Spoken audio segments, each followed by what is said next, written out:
You're listening to a podcast by the Center for Action and Contemplation. To learn more, visit cac.org. Welcome back, friends, to the Everything Belongs podcast with Father Richard Rohr. Regardless of when you're listening to this, I'm recording this on the 20th of March, and today is Richard's 83rd birthday. So from all of us, happy birthday, Richard. Friends, each season we've explored one of Richard's books. It's been so great to get together with you episode by episode and take you with us as we go to Richard's house to sit in his living room with Paul Swanson and Richard's faithful dog Opie and unpack these amazing books one chapter at a time. You know that after we get a chance to talk with Richard, each episode we then invite in a special guest who helps us live the teachings forward, which means we're thinking about Richard's teaching in new ways. We're asking new questions in this rapidly changing world that we're all living in together. Now, you know this season is extra special because we are exploring Richard's next, and he keeps telling us, his last brand new book, The Tears of Things. As a reminder, you don't have to read The Tears of Things to follow along with us, but it is that much more fun if you're reading along to join the conversation. Today, we're going to head over to Richard's house and jump into chapter 2, Amos, the messenger to the collective. In this chapter, Richard looks at his first prophet, the prophet Amos. And in the book, Richard uses Amos as an example to show us two crucial things. First, the prophets, just like you and I, are angry when they look at the cruelty and injustice of the world. How could you not be? But the thing is, they don't stay there and just stew in their anger. They turn it into generative and creative energy. So one of the things that we can think about together as we listen today is, how can we take our anger and turn it into fuel to make change in the world? Secondly, and just as importantly, Richard shows us that the prophets don't fall into the trap of just scapegoating one person here and there as the big bad behind the conspiracy of injustice. It's not just a witch hunt, and they don't blame it on the devil. Instead of scapegoating, and this is one of my favorite things that Richard teaches, instead of scapegoating the mascots of the big evil out there in the world, the prophets criticize culture itself, all the institutions that Richard says are too big to fail, like government or the church, and they show how they get infected with evils like racism or abuses of power. As you listen, a great question to ask yourself is, where have I scapegoated people instead of looking at the big things that are going on behind them? And how can that change in perspective help me see what's really going on and inform all the ways that I work to make a difference? And after we get a chance to talk to Richard, and I'm super excited for you to hear this part, we say goodbye to Paul, we say goodbye to Richard, and then Carmen Acevedo Butcher joins me for a conversation with one of my favorite teachers, Rabbi Or Rose. Rabbi Or Rose will talk with us about what it means to be a prophet from the Jewish perspective, and he will look at one of the greatest teachers on the prophets and one of the greatest living prophets from the last century, Abraham Joshua Heschel, who had a huge influence on Richard and Richard's understanding of what it means to be a prophet and how we can all be prophetic in the world. So Rabbi Or is going to share his own experience with us as a teacher and as a peace worker. He's going to talk to us about how we can stay grounded in our relationship to the divine and our relationships with each other in a crazy-making time. We're going to talk about this beautiful quote from Thomas Merton. I'll give you the short version. Do not depend on the hope of results. It's the reality of personal relationships that saves everything. And that's why this podcast is all about a conversation. And it's a conversation that we are so very glad that you are a part of. So let's get into it and head over to Richard's house.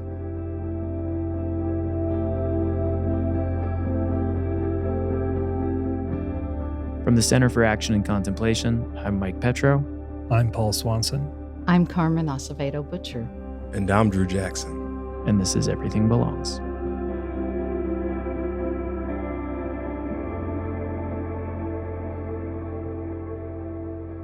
Richard and Paul, it's great to see you again. Good morning. Good to see you guys. Thanks for inviting us back into your home again, Richard. We are here to discuss Tears of Things, Chapter 2, Amos, the messenger to the collective. Richard, as we jump in, We're now 3 episodes into this podcast. Your book is out in the world at the time that people are hearing this. And we're hoping that our friends who are listening have started reading groups and they're getting together and reading the book, talking to each other, and showing up to listen to our conversations.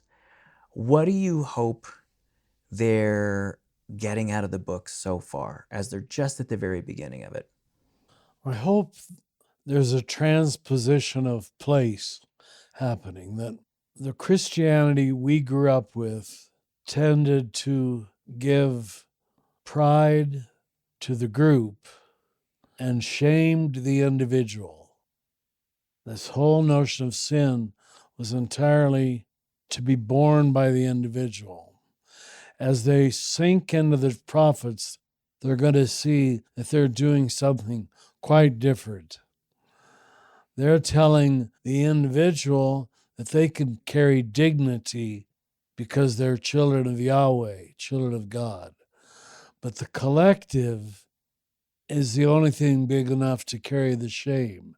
And then one step further, once you get that the collective is what has to be named as the carrier of evil, ironically, it becomes an easy step to have the collective carry salvation, which is the sub-theme of the whole book, that God is saving the collective. God is not saving individuals, although they're not exclusive. We're going to unpack that later in the episode, but thank you for sharing that, because I think just now you helped me understand why this book is the logical follow-up to the Universal Christ. Oh, good. Yeah, good. That's really, really helpful. That's an important connection.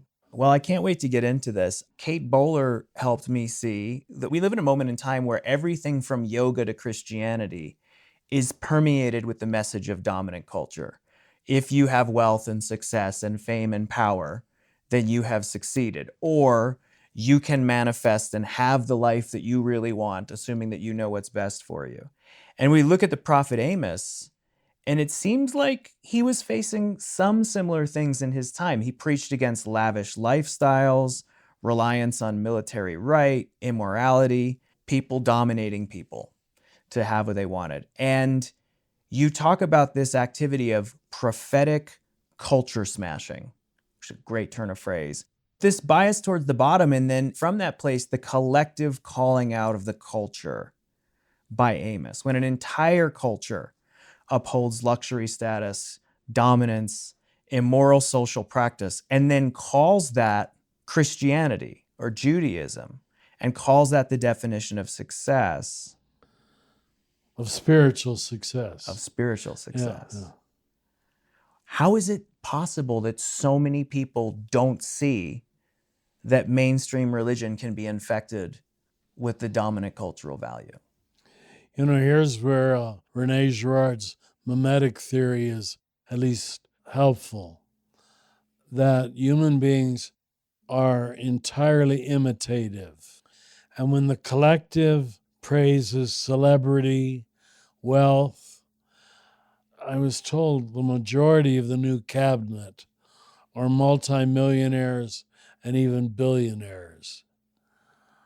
The mimetic thing has raised to the very top of the government. And most people don't have a problem with it because that's what they really want. They want to be a billionaire. What's not to admire? What's not to imitate? The whole thing is revealed right now in the direction of America. Mimetic theory leading to imitation of status and wealth. And a person can be running the government in part, at least, with no elected office because they're a billionaire. That gives them cachet, status. It's it's unbelievable that the American democracy came to this. Well, and back when we did your book, Falling Upward, we love this quote, and I don't know if it's yours or Merton, but it's this idea of you climb your way to the top of the ladder and then realize it's leaned up against That's the wrong Thomas wall. Merton, yeah. Yeah, that's a good one. And I feel like that's our whole culture right now. Everyone's just trying to climb the ladder. Climbing to the top of the ladder. And so if I'm getting this right, Amos' style of critique is not to push people off the ladder one at a time, but to tell them the narrative that's telling you to climb to the top of the ladder is wrong. Very good. Well said. The whole narrative that you collectively put your trust in is where the deceit lies. So as we've been talking about, the first great lesson is what you call bias towards the bottom, which is something that you've been teaching on for years and years.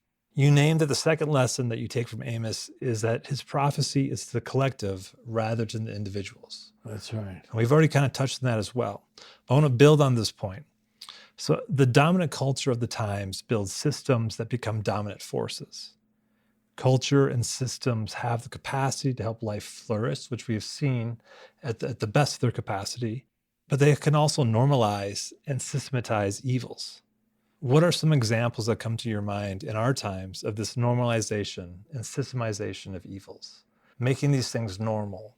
Well, just the rather universal admiration, idolization of success and celebrity. Let's not even use the word money. It's just success is from God. Success is a sign of God's blessing. It's rather unbelievable you could say that after the crucifixion. Right. Unbelievable. How did you get it so wrong? Again, it's the collective right now that's terribly wrong. And you can hardly waste time blaming the individual. He just bought the narrative, as you're calling it. You go on to pinpoint some examples of this, of killing is wrong, but war is good. Greed is wrong, but luxury and capitalism are ideals to be sought after. And you have this example of how at the individual level, we'll speak about the individual evil of it while accepting the collective nature that actually encourages it at the individual level. Yes. This is what Amos is rallying against, not just the bias from the bottom. It's rather obvious. It's so... From the first page of Amos. Uh-huh. Have they never read? Well, it was Martin Luther King who quoted Amos to the Southern church that knew nothing about him. Where do you see that voice coming in right now in our times? Is there someone who is naming these collective evils, whether... I hate to say it because people are going to think I'm too political, but Bernie Sanders. And he says it without any apology, but it's just a month later we can hear it. That, my God, Bernie, what you've been saying all along is true. The collective doesn't love God, doesn't love the poor, doesn't love Jesus. Can't help but think of how that aligns with Pope Francis, who at the time of this recording is sick in the hospital. Yes. And even though he is, I mean, from a certain point of view, one of the most powerful men in the world. And yet his unflinching willingness to critique the collective and to see how it creeps into Christianity. Including, as Pope, the collective of the Catholic Church. Yeah. Which is why many of the American bishops don't like him at all. Because he loves the gospel more than America. When someone in power critiques their own relationship to power, Yes. it really changes the game, the conversation. Yes. Because that's right. it's hard to play the game if the person at the supposed top is not playing that has status. undone it. Yeah. Yeah. That's why we're in trouble right now. Politically, the people at the top are billionaires. How do you reform that? Yeah.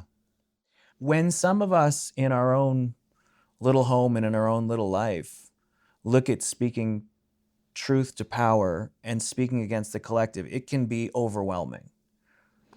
It is. It's just, you've lost before you start. Yeah. You know. And Carl Jung talks a lot about how he thinks we should do it, but how dangerous and hard it is to speak against the shadow of the culture. Robert L. Moore, who's a Jungian who I know you like, he says that there's two dangers when we face collective evil. One of them is nihilism, and one of them is narcissism. I'd love to talk to you for just a minute about this. Wow. Yeah, the nihilism is you face the collective evil and you say, it's too big, there's nothing I can do. There's nothing I can do. I just feel, I give up. It's hopeless. What would you say to folks who are feeling that way right now? You have to replace their bet on the gospel, that it's true. You know, if we had, let's say, elected the Democrats, you and I could still have our trust in the political system to save us. Yeah. Now we can't. That, believe it or not, is good. Because our faith was never supposed to be in the It political never system. supposed to be. Yeah, the Democrats can do it. No, they can't either. The Democrats are not the reign of God, not the kingdom of God. That knowledge should give us a naked hope in the truth of the gospel. How many it's going to work on, I don't know. The second challenge that Moore identifies is narcissism. And so on the one hand, the danger is it's impossible. And on the other hand, the danger is I know what the answer is. I know what the real problem is. Yes. I'm going to criticize it out there in you because I'm Yes. righteous and I know what the truth is. That's the danger of liberals and partially enlightened people, to rest in their spiritual superiority and to give no attention to the collective. It's useless. I'll remain privately saved. That's much of America, I think. And I can understand it. I'm sure God can understand it. It's too overwhelming. I think about when you've talked about the cult of innocence, there's a great book out there called Against Purity that talks about this idea that we can see the dominant culture and then we criticize it as if we're not also a part of it. Yeah. So it's that, again, we said this last episode, like, I'm part of the solution as soon as I realize I'm part of the problem. But there's no Eden that I get to, and there's no perfection that I turn around and become perfect. Totally holy. And it does seem to me that nihilism and narcissism are children of individualism, because it's still all about the I. Yeah. And what you're saying, Mike, is that invitation into being a part of the collective is part of what is the healing of the collective, is by joining it, because nihilism is, it's too much for me. Narcissism is I'm the answer to this large question. Yeah. But really, you're still, either way, it's like a solo mission, which is not what we're called to in the kingdom of God. I think you may have just reframed the incarnation of the Son of God for me. Just a fun little fact. That's brilliant. Because even this modeling, and for those of us who believe that Jesus was the incarnate Son of God, even God joins the collective to be part of the problem. Wow. Very good. Yeah. We were hovering around it. And there's been, teeing off with Amos speaking to the collective and collective evil. And then, Richard, you bringing up at the top of the conversation around collective salvation. It feels like we're dancing around ways to articulate this a little more clearly, and ways to understand our own participation in both. Yes, in both. My mind just gets fried with the implications of all this. Yeah. How do you change this much deceit, this much pretense, without feeling superior? Yeah. And then you're a part of what we're saying is the problem. How do you hold truth with humility? And you said it, how do you know that you're enjoying the fruits of it, of the evil system? Yeah. And that in my anger, how do I not, to simplify it to this extent, I said this in the last episode, I feel like everyone is angry, afraid, and condescending. And it's that last part. Condescending. How do I, in my rage and in my desire to speak truth to power, not become self-righteous? That's right. Yeah, as a privileged person, how do I own my poverty? As an educated person, how do I own my ignorance? And so on and so forth. I know this is a podcast, we got to keep talking about it, but I feel like Job when he says, Yeah. I put my hand over my mouth and I say nothing. Ooh, very good. Very good. It's like two sides of the same coin, where like you see your education, but you flip it over, there's your ignorance. Oh, And yes. so sometimes you yes. can't see your ignorance when the Yes. coin is, you only see Yes, your knowledge or your intellect. Well, and that's Jung saying, you increase the light, increases the shadow. Like we never get away from having a shadow. Well, I'm going to attempt to bring us back to Yeah, Amos here. seriously. You blew my mind. Please. So just to keep I'm feeling overwhelmed. yeah. Same. And this is, I think, part of the joy and challenge of wrestling with this text and with the prophets. Richard, you write that Amos judges, critiques, and makes threats to many, many collectives. That this concentration on the collectives changes our moral focus entirely. How does a concentration on the collectives change the moral focus in the story of Amos? Like when he transitions to the collectives, how does that? You know, it's turning at the moment? heart of Christian and certainly Catholic, because that's when I was educated in. Moral theology is the principle of the common good. That doesn't exercise a lot of influence in most Catholics and Protestants I know. The seeking of the common good. It's the seeking of going to heaven. That's very different because the common good is now, and the common good is nothing I can take pride in.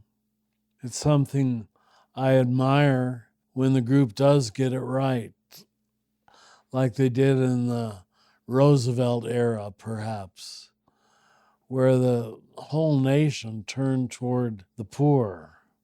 Unbelievable. And that came from a millionaire. He was the upper class. I'm not trying to teach the democratic ethos, but it did happen in our lifetime. I appreciate that because I think in standing with both of you and feeling the overwhelm, which is exactly what we're talking about. Amos teaches us and you teach us, Richard, to critique the collective, and there's an overwhelm in it. If we, as Paul said, flip the other side of the coin and think about what supports us in that. When you talk about the common good, what I hear you saying is when facing big evil, we need bigger love to sustain us. Big good, yes. I think that's what dropped me into the Roosevelts. Yeah. They were in social programs. A big vision. Big vision of the common good. I think one of the things you taught me very early in our dialogues, and this might be my words and not yours, but it's what you were telling me. I always thought prophecy was speaking truth to power. And I think what I've learned from spending time with you the last few years is it's speaking truth to power on behalf of a divine vision of love. If there's no divine vision of love that you're pointing to, it's not enough. You made a comment before we started recording where you said that understanding the critique of the system is the other side of understanding universal salvation. Yes. And I heard you also say, I don't think you're talking about that as an escape to heaven. Would you tell us more about that? How understanding the critique of the system is also connected to understanding how salvation is collective. It's a repositioning of your perspective toward what God is doing with history. God is doing with the whole event. It's like we're the first generation that sees these pictures of the world. That's what God loves. Yeah. And that's what God is saving, that whole planet. I love the idea of thinking about the common good and the idea of collective salvation, the saving of everything as being ahead of us in the future, as something big enough and beautiful enough to anchor us when we're also facing systemic injustice that is so overwhelming. Yeah. It doesn't allow us to run back into our private silos in that globe that we look at now from space. There's Buddhist people, there's billions of Hindus. They've got to be included in the equation. We just don't have the ability to exclude so much of the planet in terms of our explanation of how God loves and who God is able and allowed to love, as if we're the deciders of that. Jesus just popped in my mind around this conversation. I think it's in this chapter, Richard, you talk about how Jesus heals individuals but critiques systems. Yes. And how both are a gateway to the opposite. This phrase is the other side of the coin, where critiquing the system, you see your own participation in it. Loving and healing the individual, it opens you up to wider and bigger loving. Good. And I feel like there's a resonant tone with Amos in this. There's a positive vision that he's trying to put forth of love. If we're on the edge of the right discovery here, what would you say that Amos's positive vision is that they're trying to invite people into with the critique of the collective on the way to something larger? Do I talk about Hosea in his chapter? That's the next chapter. Oh, that's the next chapter. Yeah, I'm excited about that one. Yeah, we're almost there. He That's gonna be a and great Hosea episode. trying to make a people capable of divine love, of loving like God loves. That sounds like such a cliche, but it's unstoppable. It's a germ set in motion that's going to keep becoming contagious. That the goal is always the criteria, the goal, the standard is divine love, nothing less. And it's hard to learn divine love until we learn patience with history and forgiveness of history. If God can allow all this and forgive all this, and apparently God does because it keeps continuing, then we're capable of it too. They just keep pushing that agenda of Yahweh's steadfast, eternal, infinite love. That's the standard by which all of history must be judged.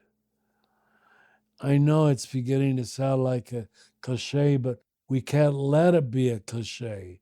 It's really the standard bearer, the judge of everything. It's not divine wrath, but divine love. Well, I love you, right? Amos, like other prophets, does not stay forever in his initial anger and threat of punishment.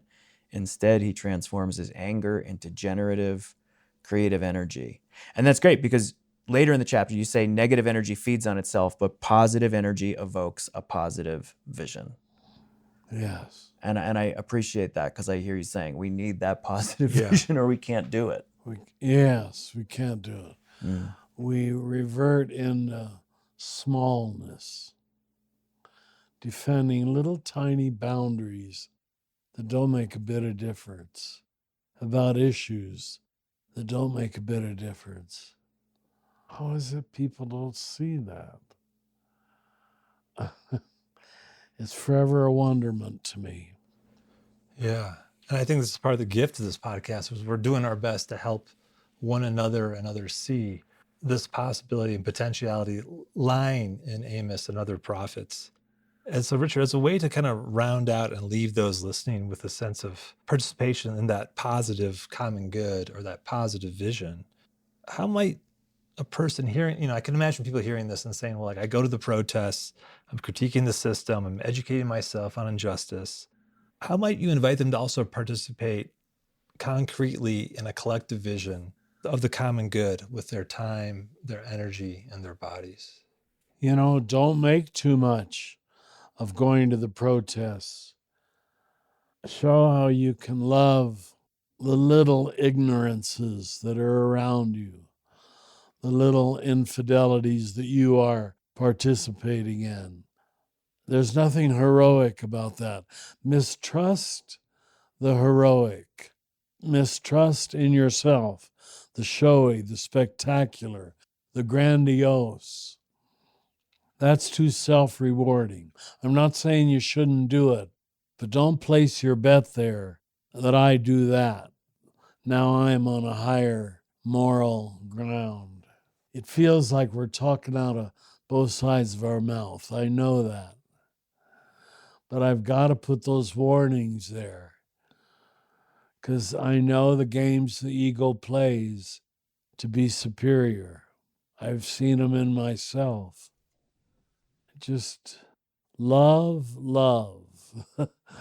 Love how love works, and love works quietly and insistently and faithfully and forgivingly in unshowy ways. Trust that that's what's going to win history. That's the remnant. Yeah. What a great tee up to where we're going. Oh, can't wait for that episode. A word of caution to anything that's showy, and attention to just the daily showing up in love to participate in the common good. And loving what builds the common good, even though it might be non-showy. Yeah, you may not get credit for it. Or get any credit for it, yeah. Thank you, Richard. Thank you, Mike. This seems like a wonderful way to leave all those listening wanting more for the remnant chapter coming up in the next episode. Thank you, Richard. Thank you, Paul. Thank you. It makes my mind just swim. So big. It's so big. Yeah. I love that we have the space to be vulnerable about how overwhelming it is, because I'm sure our listeners are feeling the same way. So thank you for sharing that with us as well.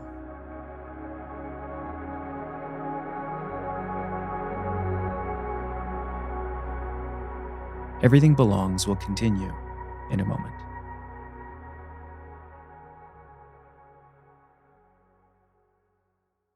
In the Everything Belongs podcast, we explore how every moment, even painful ones, holds sacred meaning. In his new book, The Tears of Things, Richard Rohr delves into this truth, revealing how anger and grief at injustice can open us to deeper wisdom and love. This season, we explore these key themes together, and we invite you to read along. Order your copy today at cac.org/tears. That's cac.org/TEARS. Dive into the mystery of our lives. James Finley hosts Turning to the Mystics podcast, an audio journey through the teachings of Christianity's most beloved mystics. Experience wisdom from Thomas Merton, Teresa of Avila, T.S. Eliot, and more. This spring, dive into the moving teachings of French philosopher Gabriel Marcel. Tune in at cac.org/podcasts. That's cac.org/podcasts.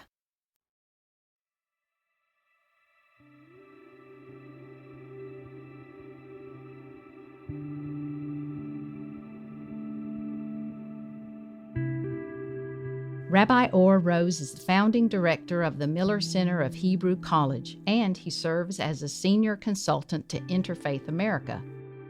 Among his recent publications is the award-winning co-edited volume With the Best of Intentions, Interreligious Missteps and Mistakes, which I absolutely love. It's chock full of enriching stories. And his forthcoming book is titled My Legs Were Praying, a biography of Abraham Joshua Heschel. It's for teen readers and comes out in May of this year. In the following conversation, Carmen and I got to sit down with Rabbi Or, and we not only discussed this chapter of Tears of Things, Amos, the messenger to the collective, and the weight of what it is to speak to collective evil. We got a chance to learn about what it means to remind the collective of their inherent goodness and godliness.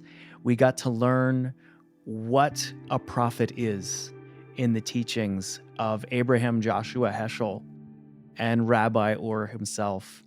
And we got to see in a living teacher someone who is walking the path of the prophet and puts their anger, their sadness, and their love into their service. We hope you enjoy this conversation as much as we did.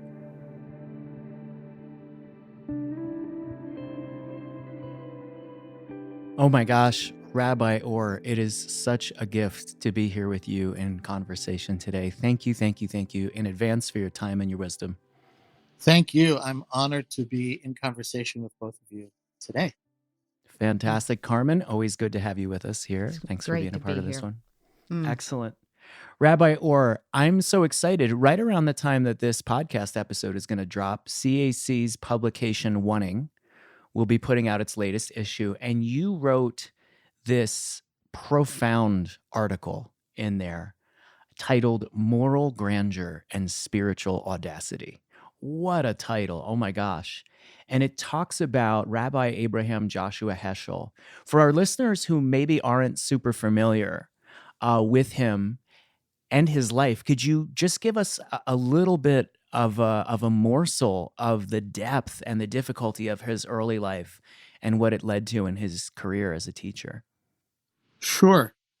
Abraham Joshua Heschel was born in Warsaw, Poland in 1907, and he was the offspring of several generations of Hasidic masters, of mystical masters of Torah, of prayer, of tefillah, of avodah, of works of goodness. And he was a part of a bustling Jewish community in Warsaw, which meant that even though he was being trained by his elders to be the next great charismatic spiritual master in the extended Heschel family, he also wound his way into different Jewish religious, cultural, and political enclaves. And as a teenager, he became more and more interested in blending traditional Jewish life and learning with modern expressions of Judaism. And so he made the very difficult decision with his mother, with a close uncle and mentor of his, to leave Warsaw to attend a modern Jewish high school in Vilna, roughly 8 hours away by train ride. And there he continued his education. He was particularly interested in philosophy, in art history, and most significantly, perhaps, in poetry. And so it was poetry that was his first major religio-cultural mode of expression. In fact, in 1933, as a doctoral student in Berlin, where he was studying at the university for a doctorate in philosophy with a minor in art history, he published a book called Der Shem HaMeforash Mensch, which is Yiddish. And the Yiddish translation of that title means God's ineffable name, the human being. It's a profound articulation of what Heschel would continue to develop as a kind of spiritual or religious humanism. What is God's most sacred and therefore ineffable, unspeakable name, Heschel was saying? The human being.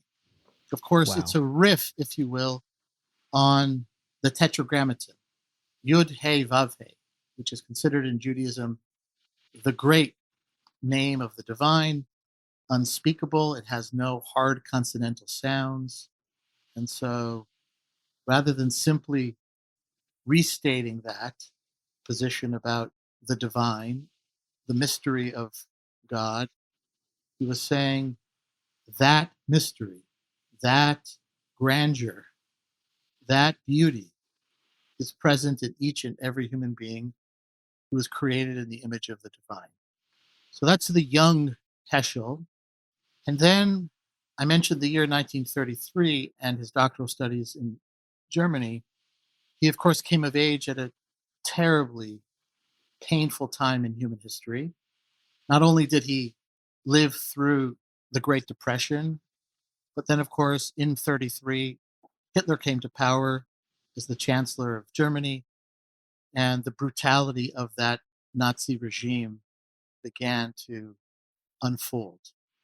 Heschel was fortunate that in 1938 he was unceremoniously booted out of Germany as a Pole and was returned to the borderlands between Germany and Poland.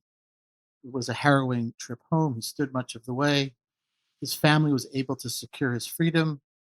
He spent a year in Warsaw while he was applying for jobs near and far, knowing that the Nazi occupation of Europe was well underway and that there was only going to be more pain and loss and brutality. And so he eventually secures his freedom through a scholar's visa that was issued by Hebrew Union College in Cincinnati, Ohio. The tragedy in that situation was he had to leave behind all that he knew from his previous life. And so he left alone. And his mother and three of his sisters and many other people that he knew and loved were murdered by the Nazis. So Heschel came to the United States. He was first at Hebrew Union College for 5 years. It was a reform seminary. He was a more traditional person in his practice. And so while he was very grateful to HEC for freeing him, for saving him, he also wanted to be in a more traditional environment. And so he moved to the Jewish Theological Seminary in New York City, where he spent the rest of his career until he died in 1972. I think it's worth making mention of one other signal moment in his development, which was the reworking of his doctoral dissertation in the early 1960s. His doctoral project, ironically, painfully, was on the prophets, those great ancient champions of compassion and justice. And he was writing that while in Nazi Germany. And so he reworked that doctoral dissertation into the 2 volumes that many of us know simply as The Prophets. Yeah. And he says that while working on that project in the United States, given all that he'd experienced, given all that he was seeing unfold now in the Cold War period, and of course, with the rise of the civil rights movement, the movement for feminism, etc., that he felt like the prophets required of him to leave his study, to close his books, and to actually try and embody something of their spirit in terms of the great issues of the day. And so he spent much of the last decade of his life working with allies from different walks of life on different issues of peace and justice, while also continuing to write voluminously with that poetic spirit that courses through all of his writings long after he began to publish as a teen and then as a young adult and graduate student. Mm. Rabbi Or, that's the most beautiful rendition of his life I've ever heard. He means so much to me and to so many of us. I especially do appreciate The Prophets that he published in 1962 and how you bring our attention to his poetic, really soul, his oneness of spirit and life. And I wondered if you could talk for just a bit about how Rabbi Heschel and you yourself define a prophet. That's a difficult undertaking. I know that Rabbi Heschel would have said, quoting the Talmud, the ancient teachings of the rabbis, that we, the people of Israel, are not prophets, but we are the children of prophets. And I think that's a statement that I could certainly abide, which is to say, I think that there is so much to learn from the prophets of ancient Israel. And yet, I think we have to be very humble in working with the legacy of those various figures, however we understand them, historically or literarily or some combination of the two. Because as you both well know, it's a very narrow ridge between righteous indignation and self-righteousness. I think that for Heschel, in the book The Prophets and in many other settings, he described those ancient figures as people that were able to hold God and the human being in heart and mind at all times. So that is the aspiration. For the rest of us, of course, we attempt to do that piecemeal, if you will. We have moments of insight. We seek to be regularly compassionate and justice minded, and we fall short. And then the question is, how do we pick ourselves back up and do better In the Jewish tradition, as you well know, the concept of teshuvah, which is commonly rendered in English as repentance, is better translated as return, Hmm.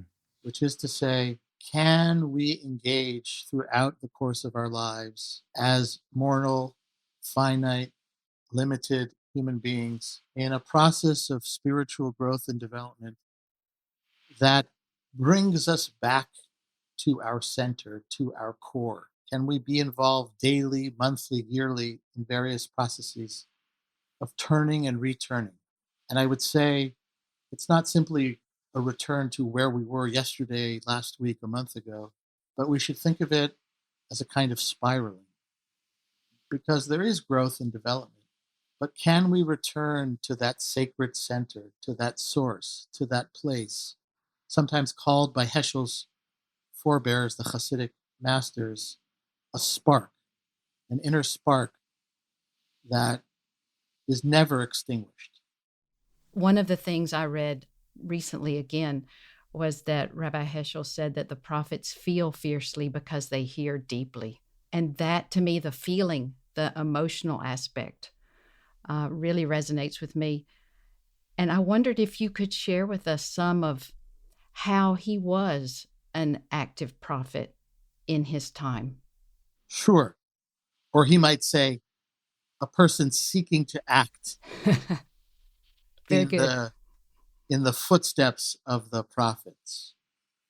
So one of the things that Heschel took note of while traveling from England, that is, he left Warsaw, he spent a year or so in England with his older brother, where he also taught in the Jewish community there while waiting for his visa to be finalized. And then he left by boat to the United States. And he says that he noticed that so many of the people that were involved in manual labor were people with darker complexions. And then when he arrived in the United States, he saw the same thing. And so he was quickly sensitized to the disparities in the US. And that eventually led him, after he acculturated and established himself as both a scholar and a public religious intellectual, to engage quite passionately in the cause for African American civil rights. Hmm. He met Dr. Martin Luther King Jr. for the first time in 1963 at the first conference on race and religion in Chicago. And Heschel opened the conference and King closed the conference. And as I say in that brief essay for Wanting, in a moment of poetic and polemical speaking, Heschel says to the audience, we are referring to this gathering as the first conference on race and religion. But of course, the first such conference happened centuries ago. And the interlocutors were a man named Pharaoh and another named Moses. Knowing, of course, that story, that great story of liberation, was a touchstone for so many cross religious, cultural, and racial lines. And also, he was being, as I describe him, a gadfly, because there were many Jewish and Christian people in the audience, many white Jewish and Christian people in the audience, who saw themselves very much as the children of Israel, as being led by Moses. But he was confronting them. He was asking them, whose lead will you truly follow here and now? And then he went on to say, in another moment of purposeful provocation, that it was easier for the children of Israel to cross the Sea of Reeds than it is for many young African Americans to cross various college and university campuses. And so, with just the stroke of the pen and the articulation of these biblical images, he managed deftly, to call people to attention, to call them in, and to ask them to think about their values and their priorities, about their histories and mythologies. So that was one major area. He and Dr. King became very close friends. He also became very close with one of my mentors, Reverend William Sloane Coffin, Bill Coffin. And he and Bill and others, including the Catholic Berrigan brothers, created clergy and laity concerned about the war in Vietnam. They recruited Dr. King to be a part of that. So peace work, anti-Vietnam war work became very important to him. He also was, as you likely know, involved in the historic Second Vatican Council, which happened from 1962 to 1965, in which the Catholic Church rethought in dramatic ways its relationships to other religious traditions, first and foremost the Jewish tradition, of course, after the Second World War and the Holocaust. And the Pope and the bishops were attempting to reckon with the long and horrible legacy of Christian anti Judaism, then modern anti Semitism, and the ways in which, frankly speaking, they did not do nearly enough during the Second World War. So he was involved in all of those causes. With that, he took risks. And there were some people that greatly appreciated the intertwining of his scholarship, of his religious writings, and his activism, and others that were not supportive of his political positions. And that was a great source of tension. I raise that in part because I think it's important for all of us who are struggling. We're trying to sift and sort and clarify what is ours to do and how do we go about doing it thoughtfully, compassionately, courageously, that we are not alone. It's easy to wax poetically about the past and to place figures like Heschel and King on pedestals. But they struggled. None of it was easy. They were not always liked and certainly not revered. And their lives were uneven, as great as they were. And to me, that's not a diminishment, but it's actually an encouragement, to all of us to think about what we can do. Rabbi Or, I love that so much. I think about this book that we're discussing of Richard's. He talks about how anger and heartbreak help us find our work to do in the world. If you don't mind, I'd love to hear more about the work that you're doing. But first, a transparent question. If you're willing, would you share with us what's fueling your anger right now? Do you wrestle with anger? And what's that like for you when you look at the injustice in the world? I certainly wrestle with anger and a variety of other emotions, sometimes fiercely. And I am angered quite frankly in this moment about the blossoming of a politics of shock and awe, which is based oftentimes on political agendas that have little regard for truth or even the quest for truth, knowing that we will never possess ultimate truth. And yet, facts, research, expertise, etc., seem too often to be shoved aside in the name of a kind of uncaring power grab.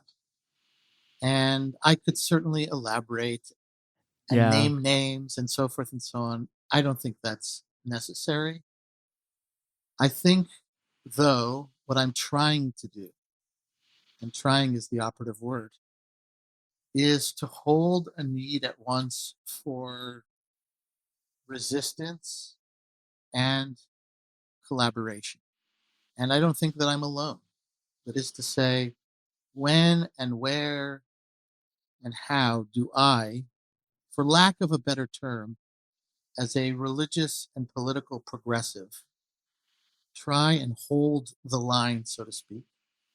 And when and where and how do I also exercise my pluralistic values and priorities and try and work with others to create a more dignified, compassionate, peaceful, and just world. And that is no easy feat, especially when there are people who are working very diligently to divide and conquer.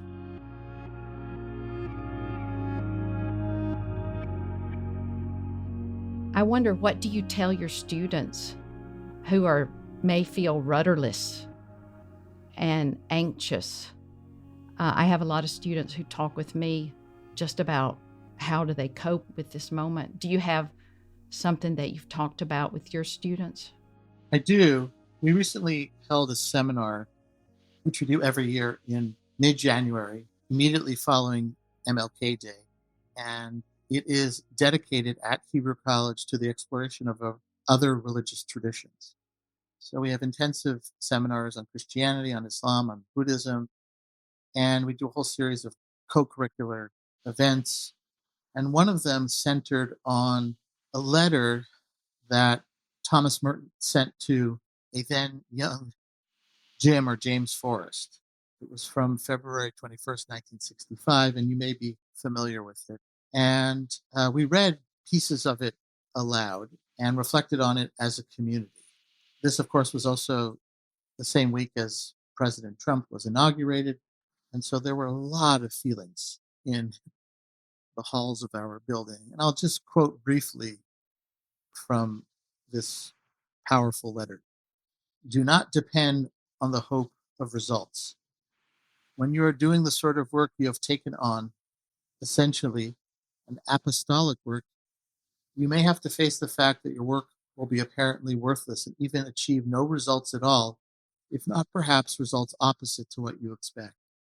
As you get used to this idea, you start more and more to concentrate not on the results, but on the value, the rightness, the truth, the work itself. It goes on to say the real hope then is not in something we think we can do, but in God who is making something good out of it in some way we cannot see. If we can do God's will, we will be helping in this process, but we will not necessarily know all about it beforehand. So, of course, Merton, like Heschel, was tremendously gifted as a writer, and he's writing with a certain kind of hyperbole, you might say, because he was an activist in his own idiosyncratic ways. But he's also reminding Forrest and other young activists that ultimately we do the work that we do for peace and justice because it is right, and that we can't quicken the results that we wish to see, that we yearn for. All we can do is run our leg of the race, and we may not see many of the results that we hope and pray for. And that's just, again, the narrow ridge, or as a Hasidic master, Rabbi Nachman of Bratslav, described it, the narrow bridge. But we are going to try and walk across it and not be overly encumbered by fear. Gosh, that's so good. You blew my mind at the top when you told me that Heschel was focused on this work of God's ineffable name being the human being. What a conclusion to come to when seeing so much cruelty and barbarism on the part of human beings to still hold that. Part of what Heschel, of course, was doing politically was saying to friend and foe alike, before anyone says anything or does anything, they are of inestimable worth. If God is infinite and we are created in the image of the divine, then we are truly sacred beings in our core, right? Remember that Hasidic description of the spark. That does not mean, however, that we are not capable of doing terrible things. It also means that we need to be held accountable, hold ourselves accountable for misbehavior. But there is fundamentally in Judaism a belief in the power of teshuvah, of turning and returning. In fact, one of my favorite prophetic books is the book of Jonah, which we in the Jewish tradition, and this may surprise you, read on the afternoon of Yom Kippur. And it's strange. Why on the holiest day of the year, in the waning hours of that awesome day of repentance, do you read about Jonah, who is this strange figure? He is called by God and absurdly goes in exactly the opposite direction. And one absurd episode leads to the next. And of course, the book is designed to be farcical. But the message of the book is that even the Ninevites, who are described as being utterly sinful, when called in, when called back, are capable of teshuvah, of repentance. And then, of course, it is the prophet, who's supposed to be the righteous person, is disappointed with God, that God forgives them. And again, following this absurd thread, Jonah is actually successful. Yeah. He sees the fruits of his labor, unlike most of these other prophets, and he's disappointed. So why do we read this on the afternoon of Yom Kippur? Because after hours and days and weeks of solemn work, of repair, of repentance, I think there's a deep understanding by our liturgists that we need some levity, and that through prophetic laughter, you can also break through and examine some of the absurdities in one's own life, in our communal lives, societally, and then continue to work for peace and justice, which necessarily involves reconciliation. And so remember, Jonah's full name in the text is Yonah ben Amittai, Jonah, the son of truth. But what he fails to grasp is that truth needs to be held with compassion. And further, that truth is contextual, and that as people change, truths change. And only the divine holds ultimate truth, right? Like a diadem, all the possibilities of thought and action.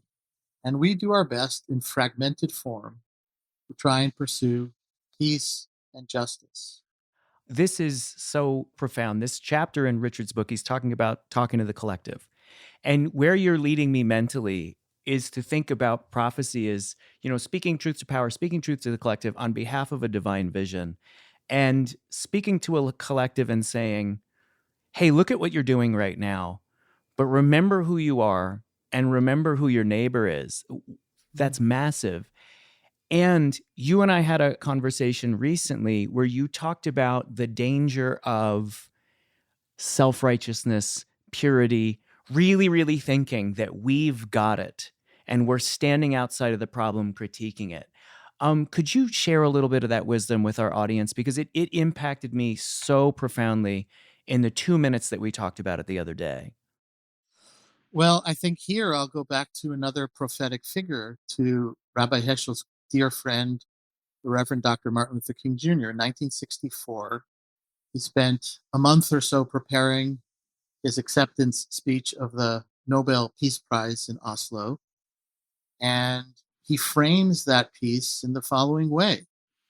Some years ago, he writes, a famous novelist died. Among his papers was found a list of suggested plots for future stories, the most prominently underscored being this one. A widely separated family inherits a house in which they have to live together. This is the great new problem of mankind, he said. I'm sure today we would rephrase it as humankind. We have inherited a large house, a great world house in which we have to live together. That is to say, we have no choice.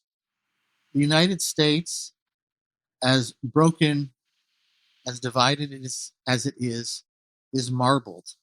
We live in a time in which people are interconnected in ways in which even Dr. King could not have envisioned in 1964. And so the question is, How do we at once articulate our values and priorities, knowing that we are all imperfect, and try and engage in dignified conversation and action for the good? It will necessarily always involve disagreement, debate. We will find ourselves on opposite sides of the picket line. There will be statements and behaviors by people that we know, some of whom we love deeply, that are angering, that are frustrating, that are alienating. And we will advocate, but we also are going to try and do so humbly, knowing that ultimately, as Dr. King said over and over again, there is no redemption for only some of us. There will only be redemption for all of us. I love everything you're saying. And I know so many of us live in a world where the old 24-hour news cycle has now become a 2 to 4 hour news cycle. There's so much happening so fast, and so much of it is terrible. How do you stay sane, aware of the injustice in the world, but not beat down by the perennial narrative of human conflict that is sort of, for so many of our listeners, force-fed into their eyes and ears all day long? So I have a few tidbits. And again, I'm working like everyone else to put the pieces together, often falling short. I think here of another teaching from yet another Eastern European mystical master, Rabbi Nachman of Bratslav, who taught about the narrow bridge.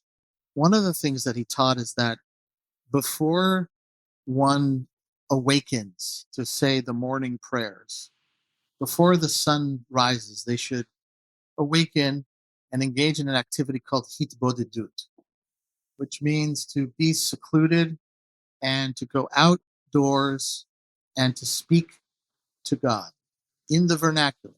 Put aside whatever kind of more fanciful liturgical language one might want to speak in Hebrew, in the Holy Tongue, but just speak openly to God.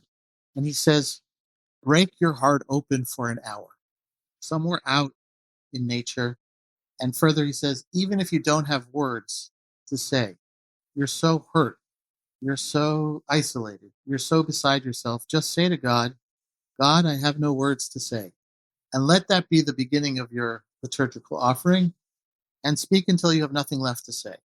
So that's been one exercise that I've been trying to engage in addition to the daily 3 prayers that are traditionally required. I don't always wake up early and do it, but I'm trying to open my heart and to break open my heart to the one that I know is present and always listening. At the same time, the flip side of that, you might say, is break your heart open by listening or reading or viewing the news, but for no more than an hour. Do not allow it to consume you. Spend more time in nature, with the divine, with people, with animals. Work on projects that you can do. I think one of the things that we need to ask ourselves amidst all of the tumult, all of the chaos, some of which is very carefully orchestrated by nefarious actors, is what can we do so that we're not distracted, we're not overwhelmed. Well, I feel this has been like a Thanksgiving meal, you know? Slow eating. It's not like fast food. This is really scrumptious. So thank you so much, Rabbi Or. What a feast. Yeah, thank you so much, Rabbi Or Carmen. Thank you, Mike. Goodness gracious, this is wonderful. Thank you, thank you, thank you.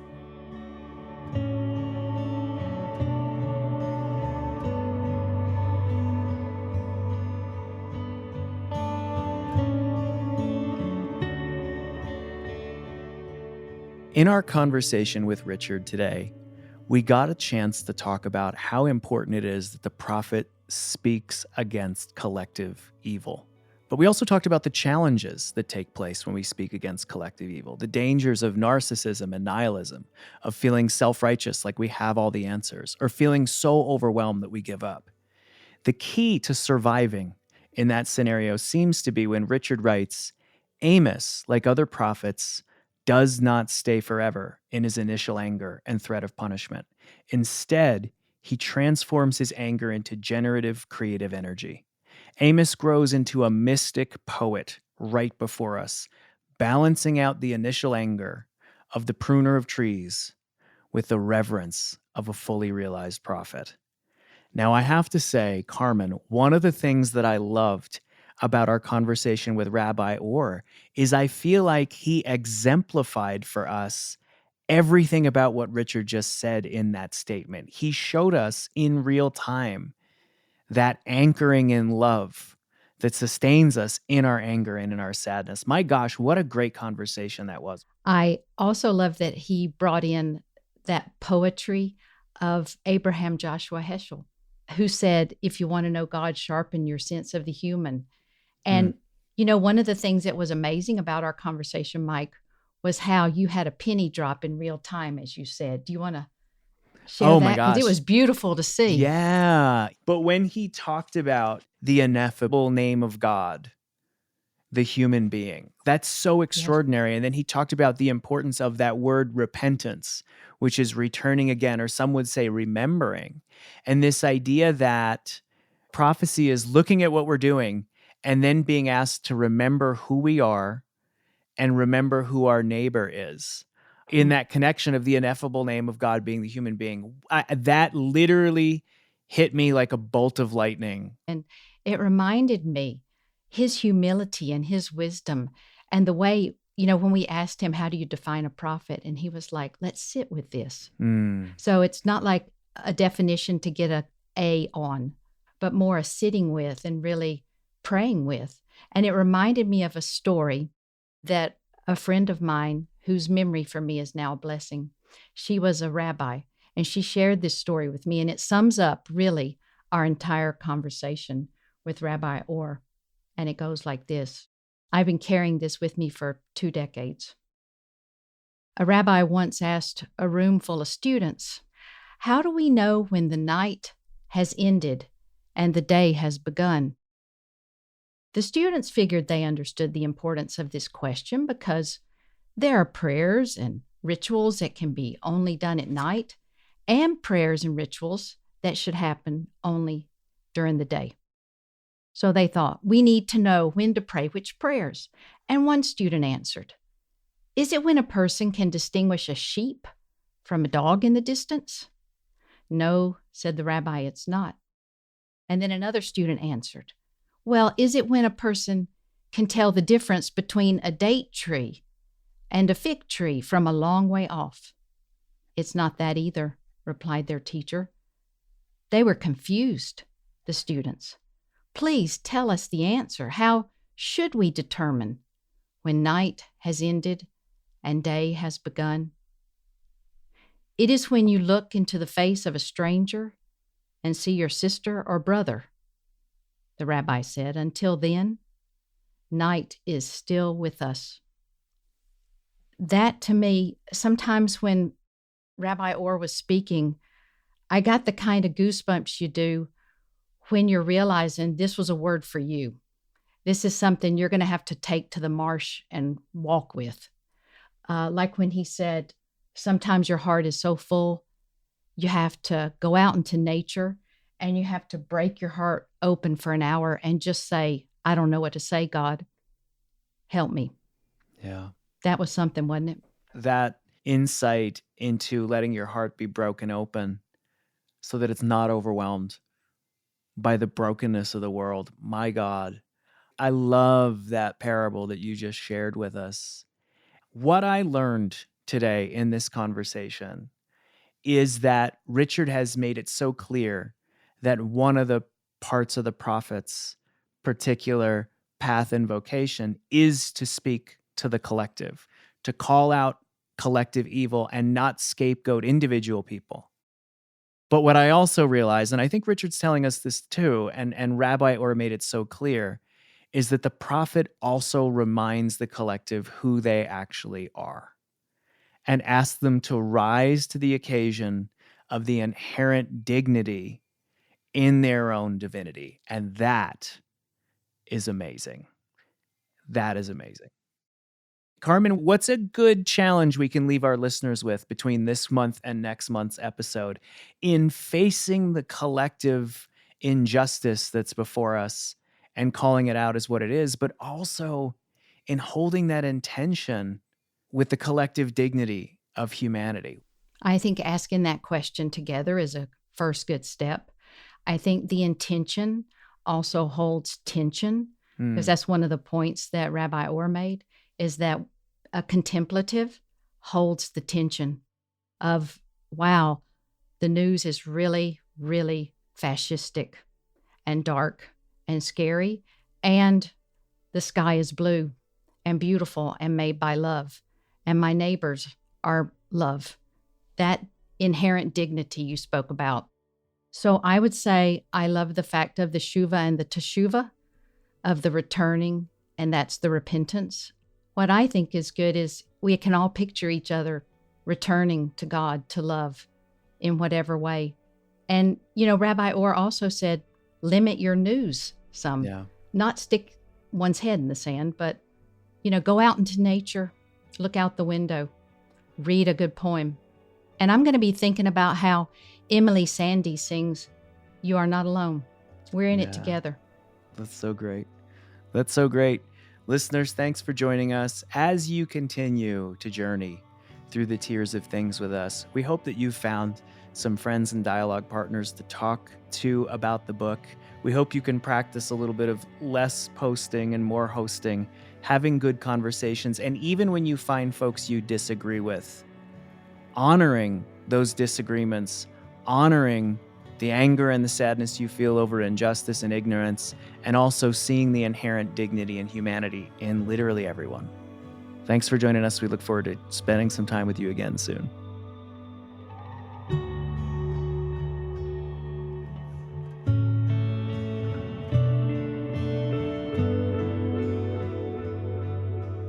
Thanks for listening to this podcast by the Center for Action and Contemplation, an educational nonprofit that introduces seekers to the contemplative Christian path of transformation. To learn more about our work, visit us at cac.org.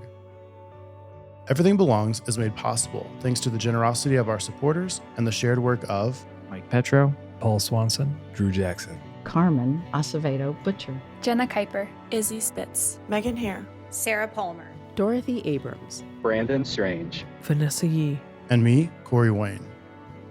The music you hear is composed and provided by our friends Hammock. And we'd also like to thank Sound On Studios for all of their work in post-production. From the high desert of New Mexico, we wish you peace and every good.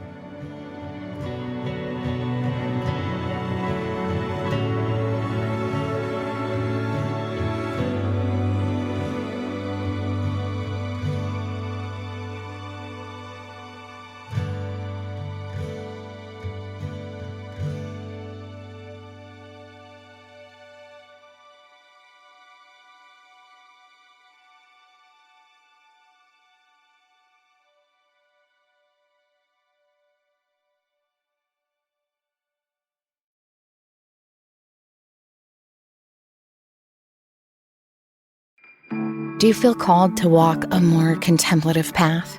The Center for Action and Contemplation is an educational nonprofit supporting the journey of inner transformation. Our programs and resources will help grow your consciousness, deepen your prayer practice, and strengthen your compassionate engagement with the world. Learn more about our resources, such as publications, podcasts, email series, and events at www.cac.org.